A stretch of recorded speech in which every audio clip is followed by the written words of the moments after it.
The voicemail was dated October 17, 7:42 p.m. Daniel Harper stared at his phone as if it were a stranger that had just said his name. The screen glowed softly in the dark living room, the only light in a house that suddenly felt too big, too quiet, too empty. Outside, rain tapped gently against the window, each drop sounding like a reminder he didn't want to hear. He hadn't listened to it yet. He had seen the notification an hour ago, right after the police left. One new voicemail, from his mother. His chest tightened. Daniel was 34 years old, a project manager at a tech company in Seattle, the kind of man who solved problems with spreadsheets and meetings and carefully worded emails. He was good at staying calm. Good at staying busy. Good at staying away from things that hurt. But nothing had prepared him for the officer's voice. Mr. Harper, I'm sorry for your loss. Loss. The word still didn't feel real. His mother, Margaret Harper, was gone. The woman who packed his lunches with handwritten notes.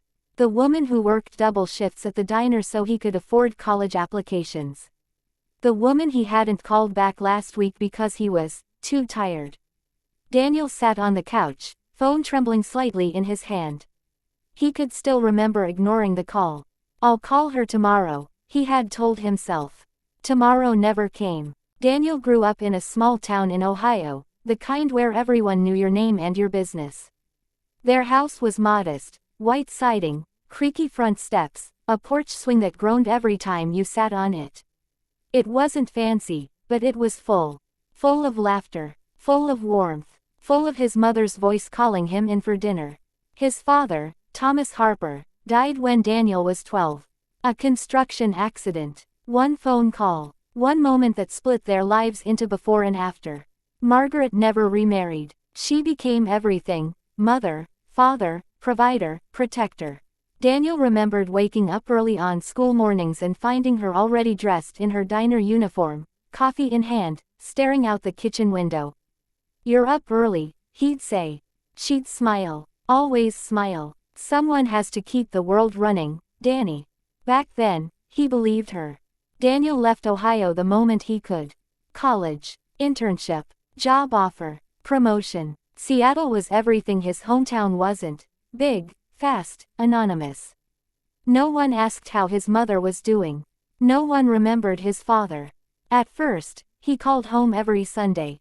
Then every other Sunday. Then once a month. Then, whenever something reminded him. Margaret never complained. She never said, "You don't call enough." She just said, "I'm proud of you." Every time. Even when her voice sounded tired. Even when Daniel talked more about deadlines than about his life. Even when silence stretched between them. Last week had been brutal. A delayed product launch. A tense meeting with upper management. Emails that never stopped. When his phone buzzed with mom calling, Daniel glanced at the clock. 7:42 p.m. Too late. Too exhausted. He let it ring. A voicemail followed seconds later. He didn't listen. Not that night. Not the next morning. Not ever. The knock on the door came at 9:15 p.m. Daniel almost didn't answer. When he opened it, two officers stood in the hallway, rain clinging to their jackets. "Daniel Harper." "Yes, I'm Officer Ruiz. This is Officer Miller." They spoke gently, carefully. Margaret had collapsed in her kitchen. A neighbor noticed the lights still on in the morning and called for a wellness check. "Heart failure. Quick. Quiet. No pain," they said. Daniel nodded as if he understood. As if any of it made sense. After they left, the silence rushed in. That was when he saw the voicemail. Daniel finally pressed play. Static crackled softly before her voice filled the room. "Hi, sweetheart, it's me." Her voice was warm, familiar, tired. "I know you're probably busy. You always are." A small chuckle. "I just wanted to hear your voice." Daniel closed his eyes. "I made your favorite tonight, meatloaf." "I know, silly, right? Cooking for one." She paused. "But it made me feel close to you." His throat tightened. "There's something I wanted to tell you, but it can wait." Another pause, longer this time. "I love you, Danny. More than you'll ever know." The message ended. Daniel stared at the phone.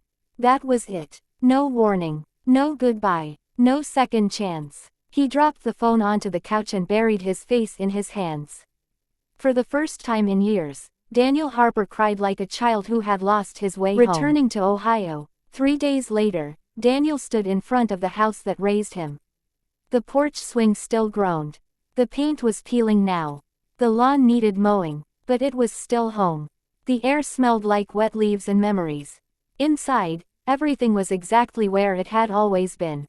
The family photos, the crocheted blankets, the magnet-covered fridge. Daniel moved slowly, as if the house might break if he breathed too hard. In the kitchen, a plate still sat in the sink. One plate, one fork. His mother's last dinner. He turned away, swallowing hard. On the dining table lay a small envelope. His name written in careful handwriting. Danny. Daniel's hands shook as he picked it up. Inside was a letter. He unfolded it slowly. My dear Danny, if you're reading this, it probably means I didn't get the chance to tell you everything in person. That's okay. Life doesn't always give us perfect timing. Daniel's vision blurred. I want you to know something important. I was never lonely. Every sacrifice I made, every long shift, every tired morning, it was worth it. Because you grew into a kind, hard-working man. And that was always enough for me. A tear fell onto the paper. There's something else, too. Something I meant to tell you on the phone. Daniel's heart pounded. There's a box in the attic. Blue. Under the old winter coats. When you're ready, look inside. With all my love, Mom. Daniel folded the letter carefully. A blue box. The attic. And a truth she never got to tell him. The attic ladder groaned as Daniel pulled it down. Dust drifted through the air, catching the afternoon light like tiny floating memories. The house was silent except for the soft creak of wood and Daniel's uneven breathing. He hadn't gone up there in years. The attic smelled the same, old cardboard, mothballs, and time. Boxes were stacked everywhere, labeled in his mother's neat handwriting. Christmas decorations. Danny's school papers. Old clothes, don't throw away.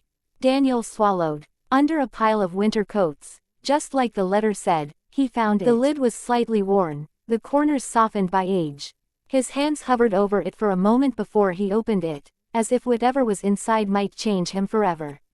In a way, inside the box were things Daniel didn't expect. Not jewelry, not money, not legal papers, memories, his kindergarten drawings, a crumpled permission slip from a field trip, a ribbon from his first school science fair. On top lay a stack of envelopes, each one labeled with a year. 2004, 2005, 2006. They were letters. Letters she never sent. Daniel picked up the first one, his fingers trembling. Danny, you came home late tonight. You didn't say much. I know you're growing up, and that's okay. I just want you to know I'm always here. Daniel closed his eyes. He opened another. You didn't call this week. I know life is busy. I just miss your voice sometimes. Another. I heard you got the promotion. I'm so proud of you. I cried at the diner. I told everyone you're my son. Daniel sat down hard on the attic floor. She never told him these things. The one letter that broke him. At the bottom of the box was a final envelope. No year, just his name. Danny. He opened it slowly. My sweet boy, if this letter is in your hands, then I guess I ran out of time. I wanted to tell you something important. I was sick. Daniel's breath caught. The doctors said my heart was weak. They gave me medication. They said I could have years, or less. I didn't tell you because I didn't want to be a burden. You had your life, and I was so proud watching it from afar. Tears streamed freely now. I never needed more calls. I never needed more visits. All I ever needed was knowing you were happy. And you were. That was enough for me. Daniel pressed the letter to his chest. I'm sorry, he whispered to the empty house. Over and over. I'm so sorry. The church was small but full. Neighbors, former co-workers, people Daniel barely recognized. They came up to him one by one. Your mom was the kindest woman I ever knew. She talked about you all the time. She loved you so much. Each sentence felt like both comfort and punishment. After the service, Daniel stood alone near her grave. The wind was cold. He placed a single voicemail transcription he'd printed onto the casket before it was lowered. Her last words to him. I love you, Danny. I love you too, Mom, he said softly. Too late, going home, and staying. Daniel returned to Seattle the following week. The city felt different now. Smaller, louder, emptier. At work, he stared at his computer screen without seeing it. Deadlines suddenly felt meaningless. Meetings felt hollow. One night, he scrolled through old call logs. Dozens of missed chances. He opened his email and typed a resignation letter. He didn't overthink it. For the first time in years, he listened to what his heart was saying. A new beginning in an old place. 3 months later, Daniel moved back to Ohio. He reopened the house, fixed the porch swing, painted the walls, mowed the lawn. He turned the spare room into a small community tutoring space. He helped kids with homework, college applications, dreams that felt too big.